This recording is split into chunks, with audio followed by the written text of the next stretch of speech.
வீட்டுக்கு சொல்லாத வெளியே வந்துட்டு அம்மா அழுவா, அப்பா அழுவாரு.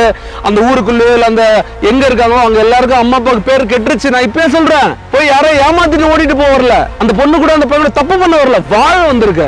வாழ வந்துட்டு கண்ணீர் சிந்தறதுக்கு பதிலா வாழ்க்கையில உயரத்துக்கு என்னென்னலாம் பண்ணணும்னு விதைக்க ஆரம்பி.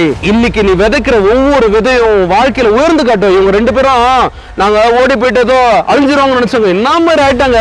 யார் யாரெல்லாம் நம்மள குறை சொன்னாங்களோ அவங்களே நம்ம கிட்ட எனக்கு இதை பண்ணி கொடுமா, எனக்கு இதை பண்ணி கொடுங்க சார்னு கேட்கணும். அந்த வாழ்க்கையை நீ வாழ்ந்து காட்டணும். அப்ப என்ன பண்ணணும்? ஒன்னும் பண்ணாது, ஜாலியா இரு, சந்தோஷமா நிம்மதியா இரு, உண்மையா இரு. மாதா பிதா வயிறறியா வாழா ஒரு காலம். அம்மா அப்பாவை அவங்க வயிறு அறிஞ்சதுன்னா நமக்கு கஷ்டம்தான். அப்படி ஒரு பழமொழி இருக்குதான். ஆனா அதை விட மோசமான சாபம் நம்மள கல்யாணம் பண்ணிட்டு வந்த பொண்ணு அழுவுறது. இப்ப நம்ம அம்மா அப்பா எப்படி தெரியுமா? அம்மா அப்பா மனசு சொல்றேன், என்ன நம்ம தப்பு பண்ணாலும் கடைசியில பிள்ளைக்காக என்ன செய்வாங்க, பொண்ணுக்காக என்ன செய்வாங்க. அவங்களுக்கு டைம் தேவை. அவங்களுக்கு சும்மா போய் சீண்டாது. அம்மா